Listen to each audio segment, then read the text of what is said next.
Hello math friends, this is AP Calculus section 2.7 day 1 notes.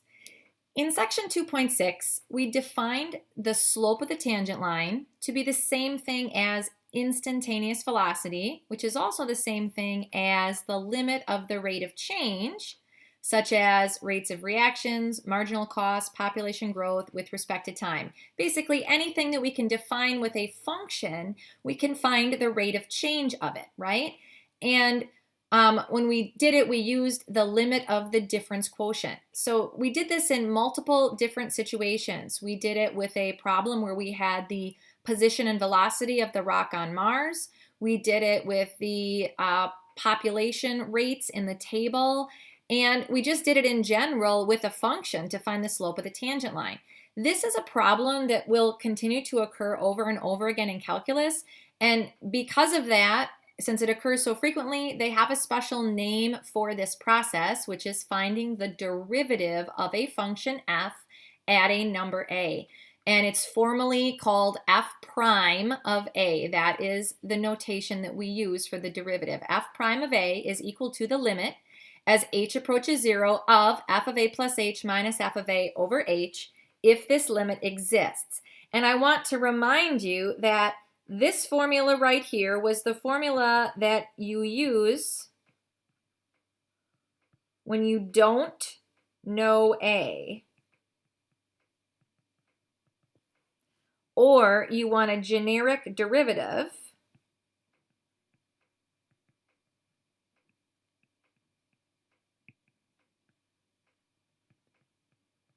equation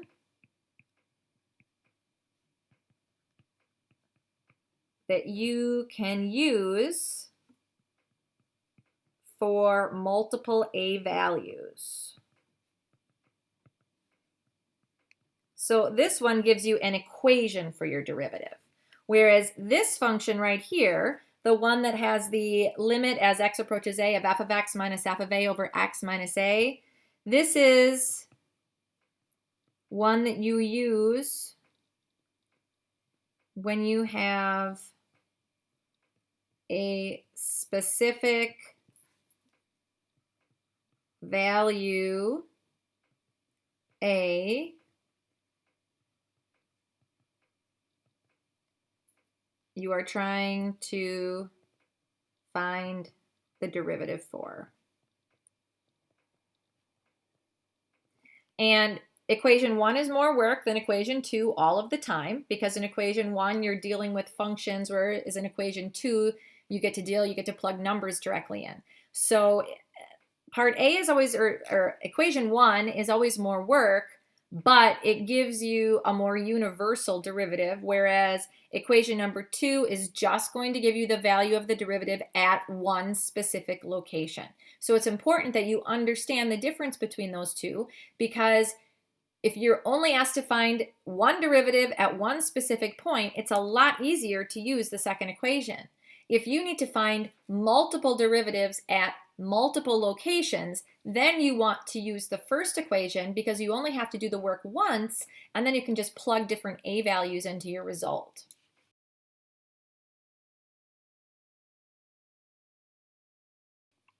All right, let's take a look at example number 1. It says, find the derivative of the function f of x equals x squared plus 2x minus 5 at the number a. Okay, so we don't have a value for a. A is generic in this case, so we need the first equation for this problem, okay, which is the limit as h approaches 0 of f of a plus h minus f of a over h.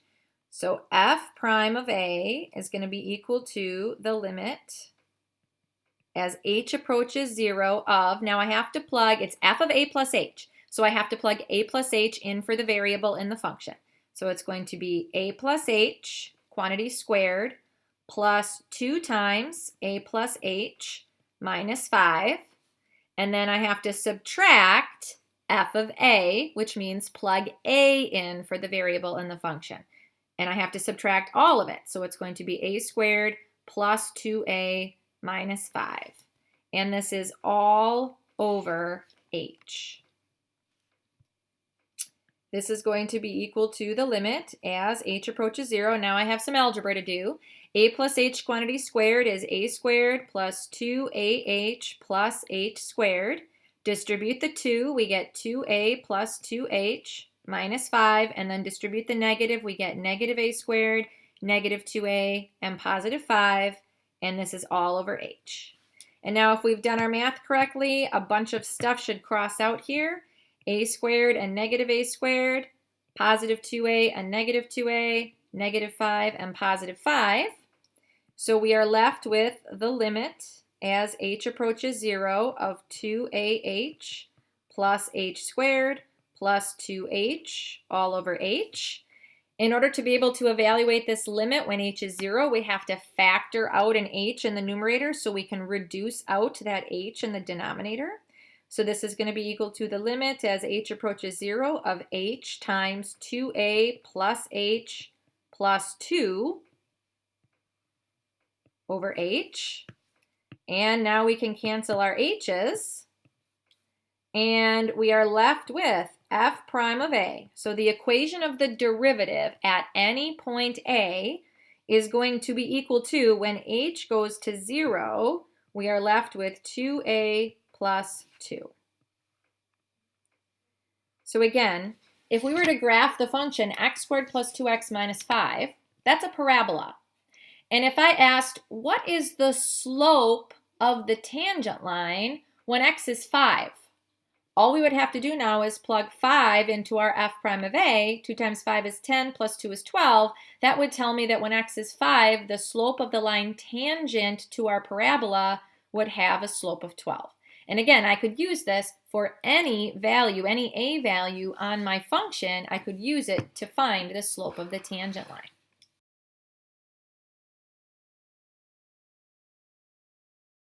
The tangent line to y equals f of x at a f of a is the line through that point whose slope is equal to f prime of a, the derivative of f at a. That's basically what we just said at the end of the last example.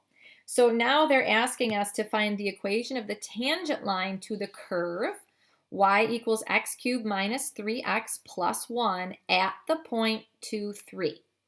All right, so we know our point, and we're only asked to find the derivative at this one point. So it makes sense, since we know a and we know f of a, it makes sense for us to use the second equation on this problem. All right, so I'm going to write that down right here. We know a equals 2 and f of a equals 3, so use f prime of a is equal to the limit as x approaches a of f of x minus f of a over x minus a to find slope. So in this case, our slope is going to be equal to f prime of 2, because that's our a value, which is going to be equal to the limit as x approaches 2 of f of x is our function, x cubed minus 3x plus 1 minus f of a, so minus 3, all over x minus 2.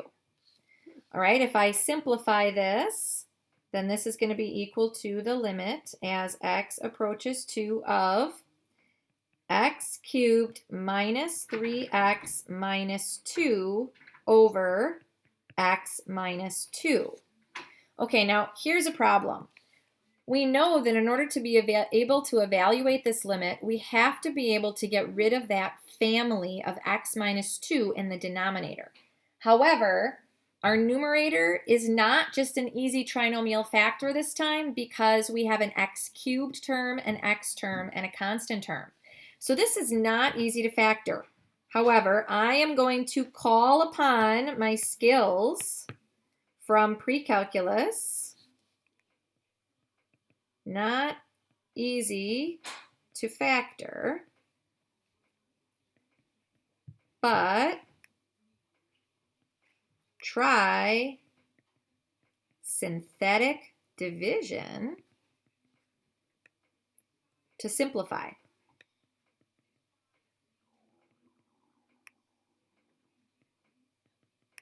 Because, now work with me here for a second, think about this. If we know that there must be a factor of x minus 2 in that numerator that we can pull out so that we can evaluate the limit when x is 2, there has to be a factor of x minus 2. So synthetic division-wise, if x minus 2 is a factor, then that means that 2 is a solution. So if I put my polynomial across the top, remember I'm just writing the coefficients. I have 1x cubed, I have 0x squared, I have negative 3x, and I have negative 2. I should get a 0 in the corner. If I bring down my 1, 2 times 1 is 2. 0 plus 2 is 2. 2 times 2 is 4. Negative 3 plus 4 is 1. And 1 times 2 is 2. Negative 2 plus 2 is 0. All right, so it worked. And what that tells me is that I can write my numerator as x minus 2 times this new polynomial, which is x squared plus 2x plus 1. Over x minus 2. And now I can cross out my x minus 2's, and I can evaluate this limit. And so I'm going to get my slope is going to be equal to 2 squared plus 2 times 2 plus 1, which is 4 plus 4 plus 1, which is 9. So I get slope is equal to 9 for the tangent to the curve at the point 2, 3. So now I can do the second part of the problem, which is to find the equation for the tangent line. So part 2 here, the equation of the tangent line. Again, my point is the point 2, 3, and my slope is 9. So I'm going to have y minus 3 equals 9 times x minus 2. Over here I get 9x minus 18. If I add 3, negative 18 plus 3 is negative 15. So I have the equation y equals 9x minus 15. So I found the equation of the line tangent to the curve y equals x cubed minus 3x plus 1 at the point 2, 3, and the equation of that tangent line is y equals 9x minus 15. Example 3 says, if an equation of the tangent line to the curve y equals f of x at the point where a equals 2 is 4x minus 5, find f of 2 and f prime of 2. Well, one of those things is a lot easier to find than the other. Let's start with finding f prime of 2. Okay, so we know that the equation of the tangent line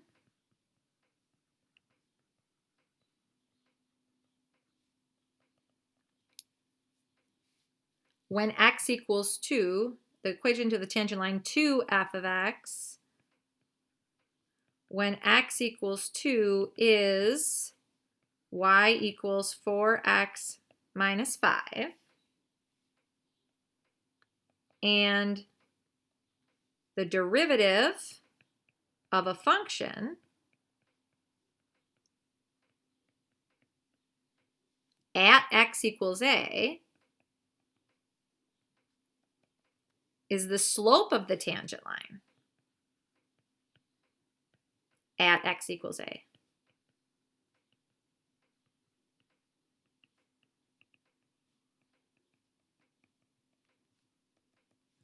So we know the slope of our tangent line. It's right in our equation, right here. That means that f prime of 2 is equal to 4.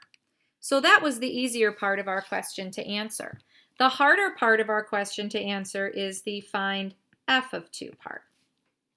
But we're going to start with point slope form.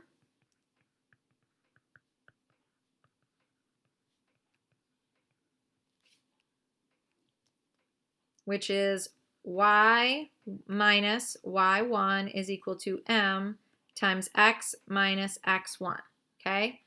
For a tangent line to a curve,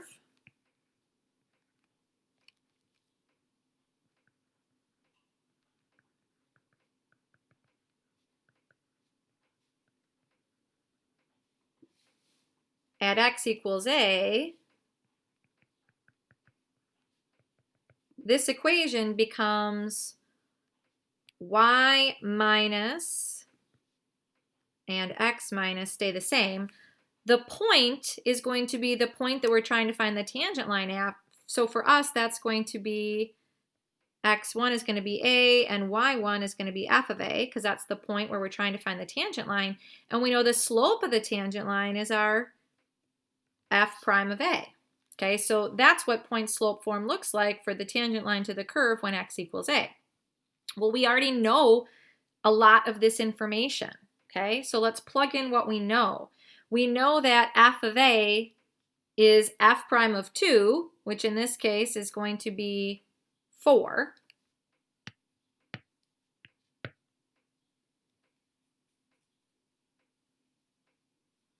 Or sorry, f prime of a is going to be 4, right? We know a is 2, okay, so we can plug that in. We're trying to find f of a, which in this case is f of 2. And we do have an expression for y.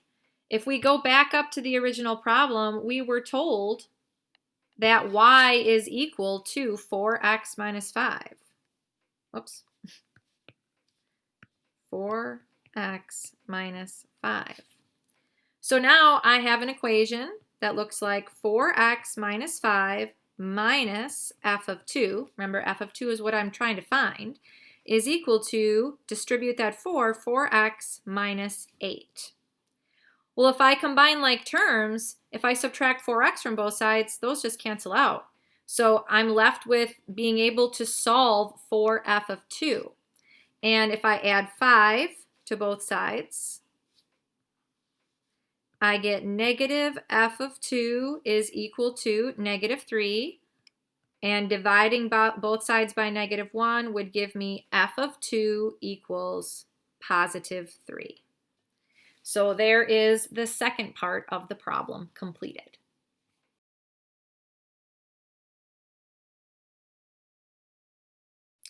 Example 4 asks us to sketch a graph of a function g, and they give us some information. They tell us g of 0 is equal to g of 2 is equal to g of 4, which is equal to 0. So right there, they have given us 3 ordered pairs on our graph. They are saying that when x is 0, when x is 2, and when x is 4, the value of our function is 0 in all 3 of those cases. So this is giving me points on my curve. The next thing they tell us, and let's circle that because that's the information that is red. The next thing that they tell us is information about g prime. They tell us g prime of 1 is equal to g prime of 3, which is 0. And they tell us g prime of 0 is equal to g prime of 4, which is 1. And they tell us that g prime of 2 is negative 1. All right, so in those situations, remember that g prime of x is equal to the slope of g of x. So what we know is when x is 1 and x is 3, the slope of the graph is going to be 0. When x is 0 and when x is 4, the slope of my graph is going to be 1. And when x is 2, the slope of my graph is going to be negative 1. Okay, so again, these are slopes on my curve. G prime represents slope. And then the last part of the graph, or the last part of the information about our graph, tells us about our end behavior. So we know what's going on the left side and on the right side.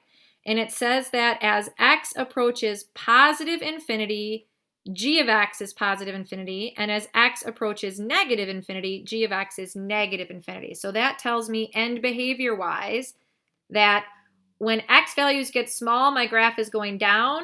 And when x values get big, my graph is going up.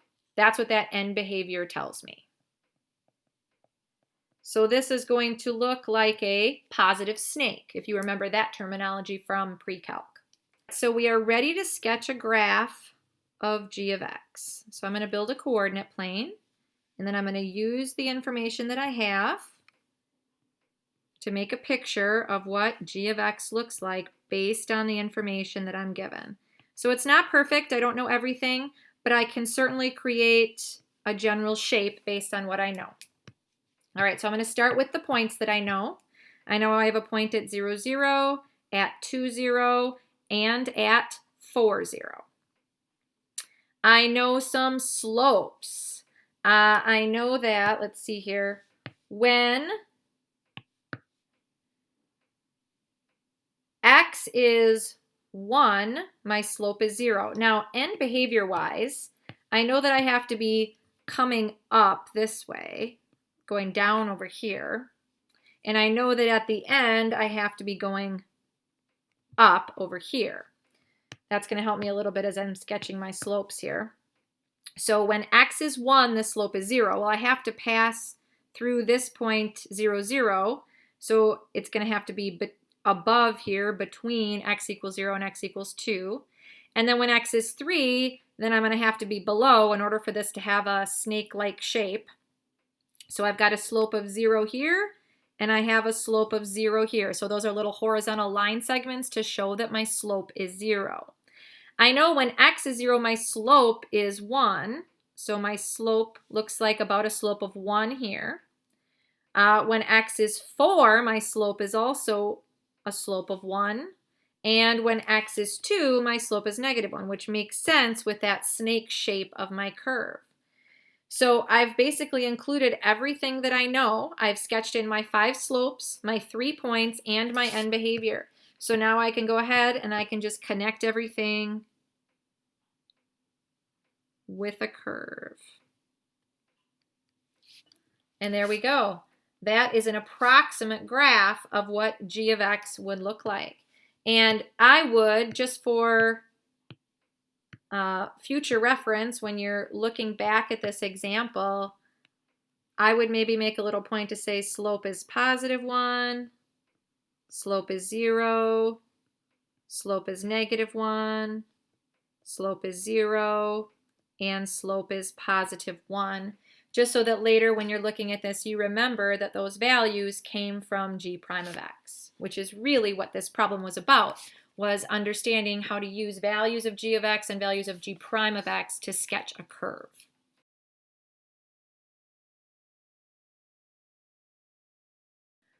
Our last example asks us to explore some information about derivatives on our graphing calculator.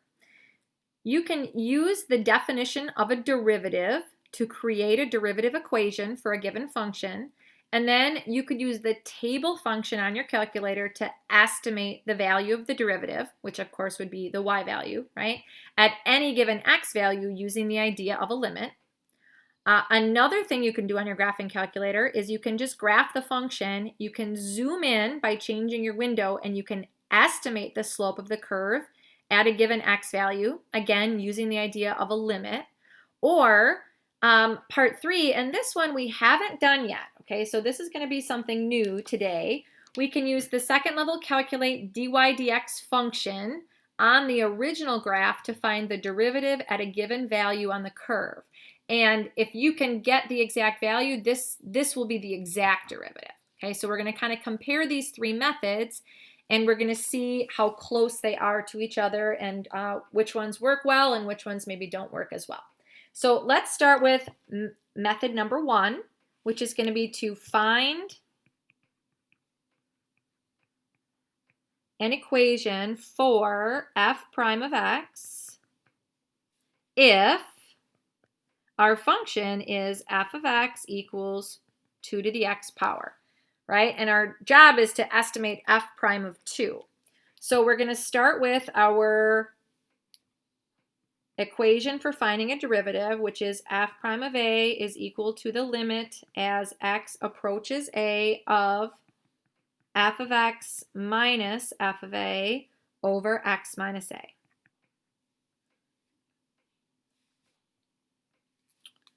So for our particular equation, f prime of 2 would be equal to the limit as x approaches 2 of f of x, which is 2 to the x, minus f of a, which is what we get when we plug 2 in to 2 to the x. Well, 2 squared is 4, so f of 2 is 4, divided by x minus 2. Okay, so this is an equation for the derivative of f of x at x equals 2. So now we're going to grab our calculator. I'm going to write this down first, but we're going to grab our calculator and we're going to plug into y1 2 to the x minus 4 over x minus 2. Okay, that's what we're going to plug in, parenthesizing the top and the bottom. And after we plug that in, we're going to go to our table. We've done this before. And we're going to build a table and we're going to see what the calculator tells us. And obviously, if we want to find the limit when x is 2, remember we want to look at the left side of 2 and we want to look at the right side of 2. So we're going to choose some numbers that are getting closer and closer to 2 from the left. How about 1.9, 1.99, 1.999? And then we're going to choose some values that are getting closer to 2 from the right. So 2.1, 2.01, and 2.001. And what we're hoping we see is that in the middle of our table, our values converge on something, okay? So let's grab our graphing calculators. In y1, we're going to type our function. We need a parenthesis first. 2 caret x power, and then make sure you arrow out of your exponent. So 2 to the x minus 4. The second method that we're going to try for the same problem is we are going to graph f of x, equals 2 to the x. That's our function. And we're going to estimate the slopes of the secant lines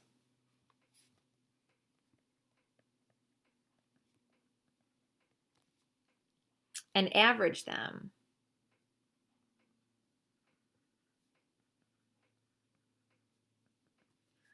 Okay, so if we think about 2 to the x, we don't even need a graphing calculator to graph this. 2 to the x is just an exponential function.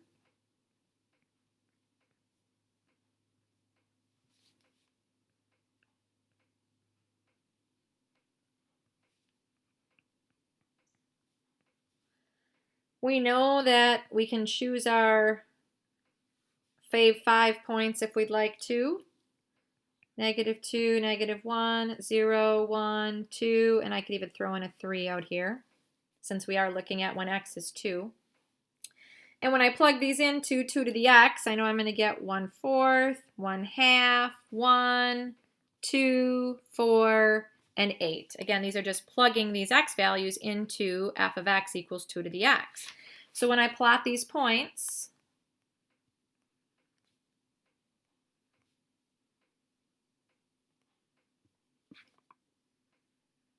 here's a graph of y equals 2 to the x.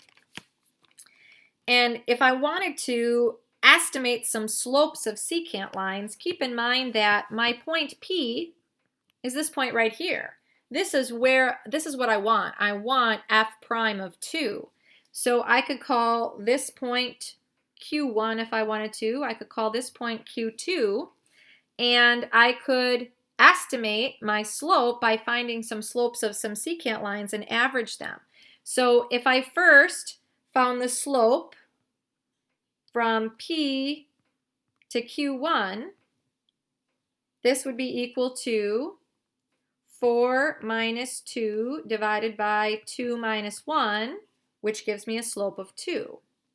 If I were to find the slope between P and Q2, this would be equal to 8 minus 4 divided by 3 minus 2, which gives me a slope of 4, right? And then if I were to average these two slopes together, because I found the slope between these two, and I found the slope between these two, so maybe if I average those two, that would give me a good slope at P.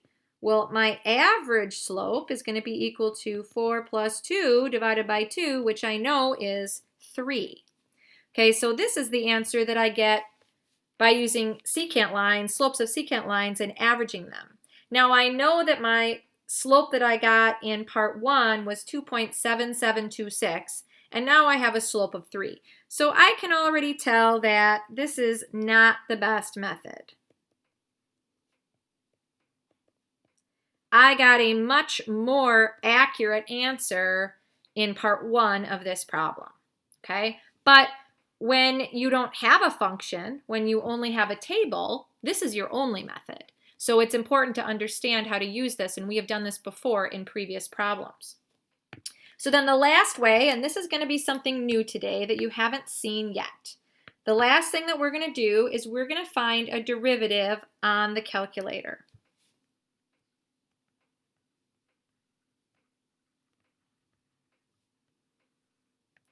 And what you're going to do is you're going to create a window where the x value you want the derivative at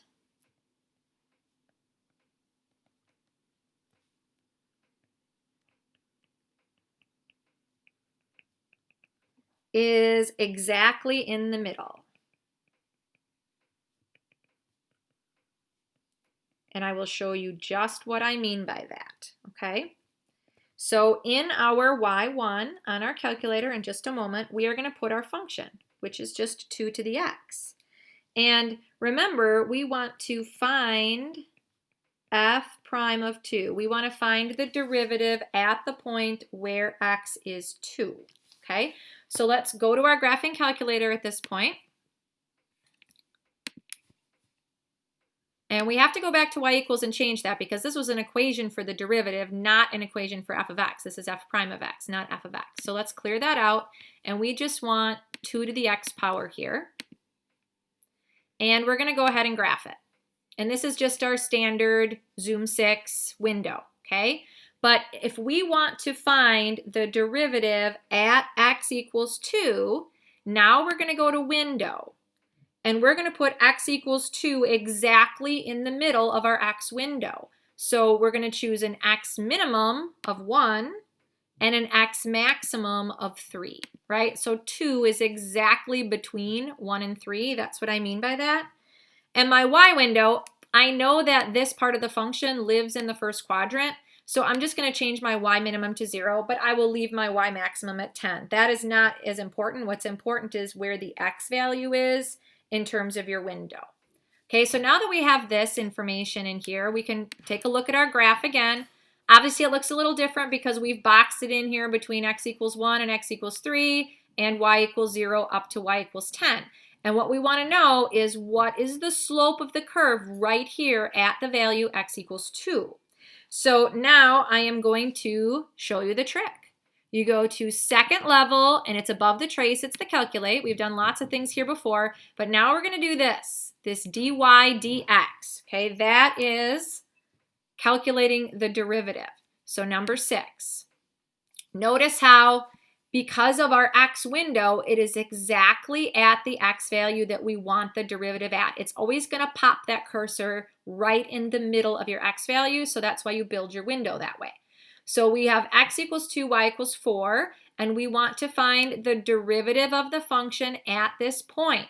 So it's saying right here, calculate derivative at point, and you hit enter, and it gives it to us right here. It says the derivative of y with respect to x, that's what dy dx means, is equal to 2.7725889. So that is the answer that we are looking for. Let's go back to our notes. The window that we used to calculate this was 1 to 3 on the x-axis by 0 to 10 on the y-axis. And then we did second level, calculate dy dx, which on our calculator was number 6. And our calculator told us that the derivative of y with respect to x which for us is our f prime of 2, was equal to 2.7726.